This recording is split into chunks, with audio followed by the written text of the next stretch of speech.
Hello fellow pipe smokers. This video, not quite sure where it's going to go. However, housekeeping. I'm smoking my Peterson Hounds of the Baskerville pipe bit, right? Oh, Edward Hobbs does have one of these and he does feature shortly. And in it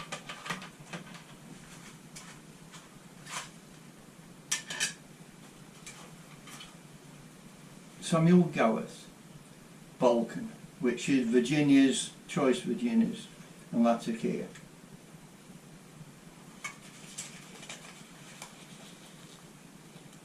That's coming up on there.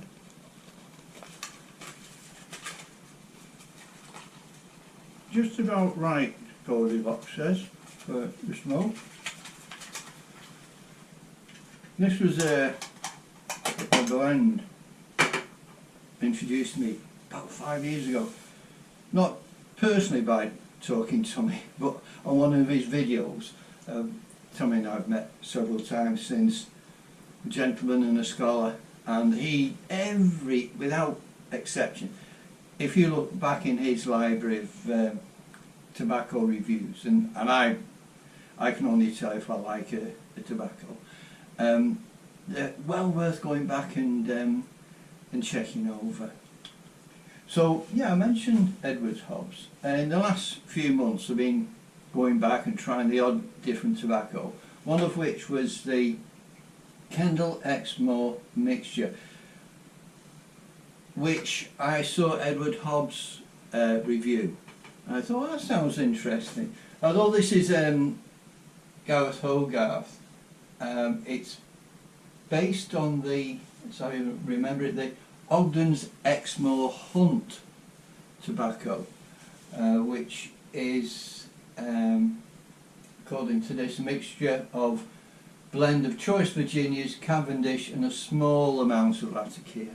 And I can say by the end of my 50 grams, shall I say, I was getting quite into it. So it's probably one to explore if some of those ingredients sort of ring a tune with you. Yeah, the other tobaccos, I'll just reel them off if I may. I'm not going into too deep. I'll give you the thumbs up or the whatever. One was the Peterson's Irish Flake. Now this is one I really do like, the Irish Flake, and this was again no exception. The quality was there, thoroughly enjoyed it. Then also the Best Brown Samuel Gawith. Again, this was one that Talking Tommy put me onto years back, and again that's the quality still there. Again, it's Virginia's generally, but a very, very pleasant smoke indeed. And then 2 tins of Royal Yacht. Now again, going back over the years, and it's Dunhill livery as well as the Petersons. I mean, thoroughly enjoyed. Well, these 2 tins, I smoked them in tandem all the way through, and without exception, each bowl, and this might be me, so, but I'm interested if anyone else has experienced this, there was a prominent taste of vinegar. Now I know vinegar is used to as a preservative in tobacco to fight off mould, etc. So I don't know if anyone else experienced it. It could just be me, because that is one blend I really do enjoy. But on this occasion, or those occasions, because I smoked them, let's say, one after the other, the tins, in several different pipes, just in case you're thinking it's a pipe. Yeah, it was a kind of prominent feature of the vinegar taste. On top of that, the Balkan, which I'm smoking now, thoroughly enjoying it, and I got some of Uncle Jack Hargreaves Rich Dark Spring Dew, as it's called today, or is it? It's new. Well, originally this isn't. Well, it's the original. It is following the original recipe as true as it can. But there we go. Again, I thoroughly enjoyed that. So there we go. The one thing with the St. Bruno, everything's fine apart from the hike in the price. I can't get it at the local supermarket anymore.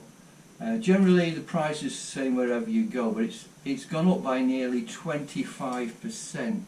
So you're paying now in the UK, where you'd be paying around £20 for a very decent tobacco. All of a sudden you're paying £25 for this. And I noticed a blend I don't, which is it's a good blend, good production of pipe tobacco, but not one that I'm prepared to go and pay an extra £5, and in some cases £10 more than a tin, say, in Balkan, and that's Germain's. Most sites will say it's sold out. There are one or two sites that are sort of not as prominent pipe tobacconists, and they're, you know, sell a tin of it for like 30 quid. I mean, it's just really, well, I can't justify it, put it that way. So there we go. Those are the tobaccos I've been smoking and enjoying. One of the reasons, well, crikey, I hope you're having a great weekend. We've had a superb weekend so far. We intend to keep going that way.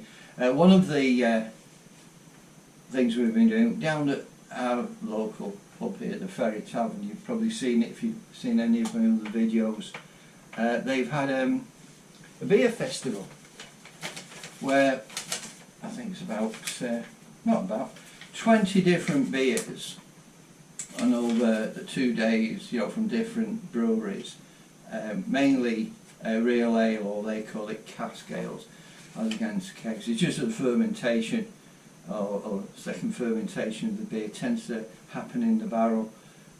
But I can say, although I always start off with a pint of Guinness, I know where I am. I did try one of the traditional bitters there, which I thoroughly enjoyed. I'll put a list of these up at the end if anyone wants to cross-reference. Well, this one that was called Lock, Prop and Barrel, from a brewery called Vale, which on a little bit of research is somewhere in North Wales, I think in the Rhyl area, which is a holiday resort area in the North Wales coast. But yeah, they're good attendance, fantastic attendance. Yeah, enjoyed it. Molly was there with us, and tradition has it where Molly comes down to the pub. She's down there, can you see her? She'll sit quietly while I'll have a pint of Guinness.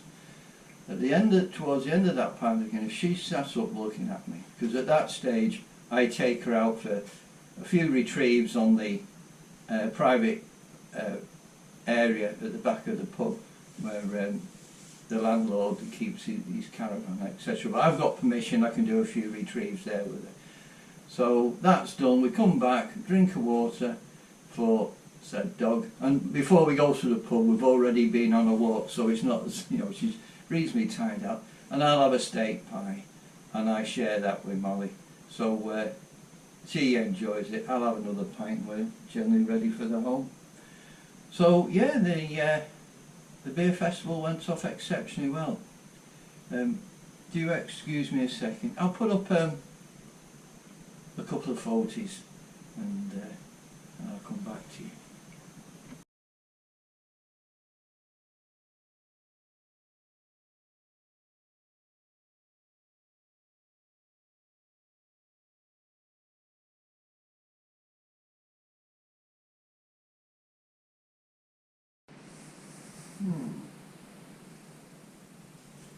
This Balkan Flake, it is a little smoky, if you like that. I do.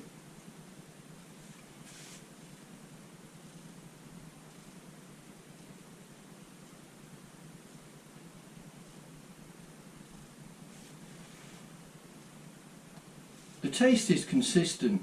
Now, when people say, oh, something tastes like this, I can't differentiate. I know if I like something, if it's sweet, it's this, it's that, savoury, I can pick up on that, but I cannot pick out the actual tobaccos. I can hazard a guess at what's causing it.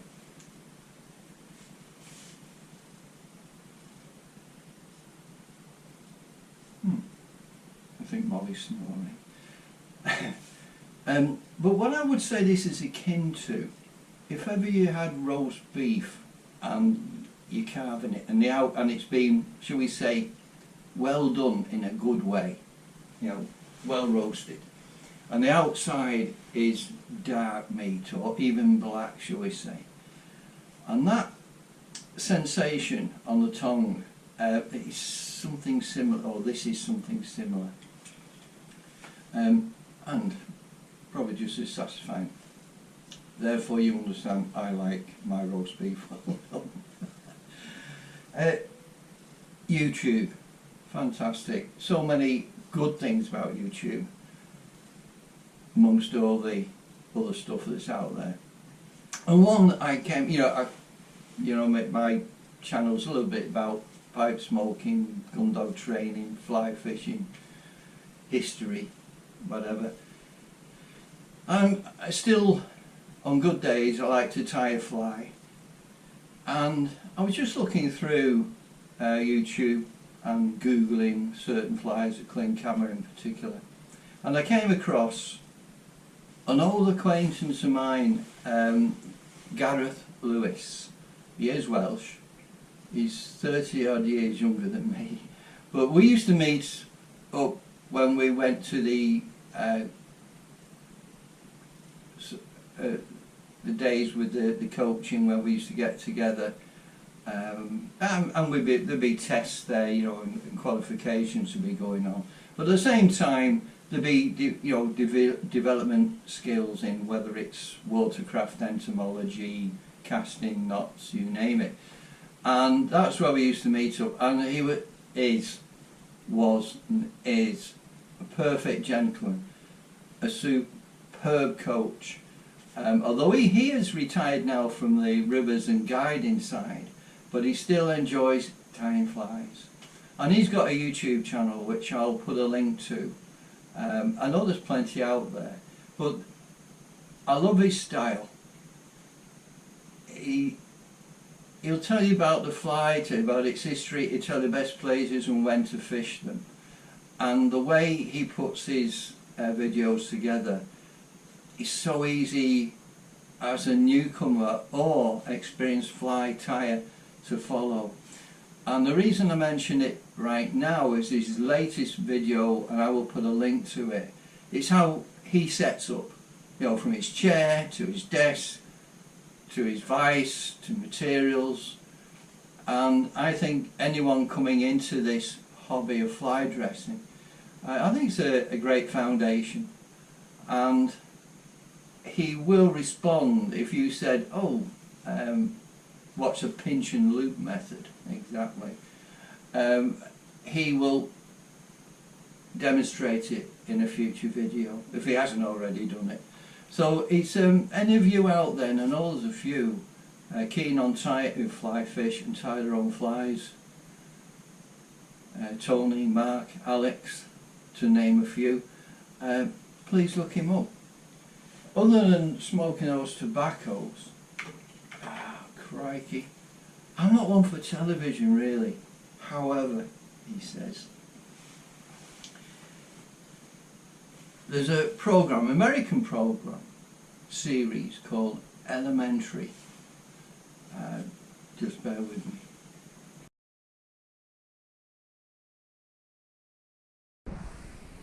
Yeah, Elementary. I had a look at it once. Sherlock Holmes, a guy, doesn't smoke a pipe. His sidekick, not John Watson, but John Watson. Not watching this. Anyway, some months later I did, and I got into it so much I have binge watched the whole series. How sad is that? And to the point, and I say sad because when it finished I really was looking forward to more. I just heard a noise over my shoulder and didn't realise I still got the video on. Talk about fly fishing and tying flies. This gentleman, Oliver Edwards, some of you will remember him, he's passed now. But I've met and actually went on the river with Oliver some years back now. On the, I think it was the River Emont in Cumbria. he was doing a fly fishing experience day for the local shop, you know, a sports shop there called John Norris. And oh, what a gentleman. And his car, his vehicle, his chariot, was an old Morris Traveller. And if you see any of his films, he starts off with it in between. But he tied flies. And that particular day, we'd done some sample kicking, and you know, where we could see what's in the water, what nymphs, etc. And we brought out the naturals, and he went in his box, turned his back on us, turned round again and said, "Pick out my fly amongst those." You couldn't. They all looked, other than he looked so carefully, you could see the gills or moving. Or even then, you can imagine in the river, you know, the river itself, the movement would simulate those live bugs, etc. But what a gentleman. So there we go, just to highlight Gareth Lewis, and I say I've been catching up on elementary, but it sort of started me on a couple of journeys. One, Warehouse 13, which I kicked to the side, and I've been watching that. It's a comedy science fiction thing, which it's light-hearted, it's good. Well, lots of things happened in the last few months, haven't we? We've got President Donald Trump inaugurated, and did Big Mike get to the event, or did it not get an invitation? I'm not sure. Well, there we go. So yes, so many things happening, and looking back at those television series, one of my absolute favourites was Becca, which was a kind of spin-off from Cheers with Ted Danson. But again, it's just light-hearted, funny. So there we go, chaps and chapesses. Thank you for your time. Do look up Gareth. Another videos I've been watching, I think it was County Trekker. County Trekker. It's a chap going off round the Kentish area, south east England, and in his Land Rover with his dog, filming places of interest. And if you like that kind of thing, it's a good opportunity to just fill your bowl and while away half an hour or so. So, thanks for stopping with me. Thanks for viewing the channel. Molly's, well, she's tired, but we've been out, well, we're out every day. The weekend weather has been pretty good. Early morning we've been like -2 kind of thing, which is no problem. It's just if it gets to -4, I won't take her that far, because apparently the real cold can damage their kidneys. So yeah, there's plenty out there too. My dog, yeah, it depends on the size of the dog and how much fur it carries, but maybe I'm super cautious with Molly. But there we are. So again, thank you very much. I'll catch you again soon. Bye for now.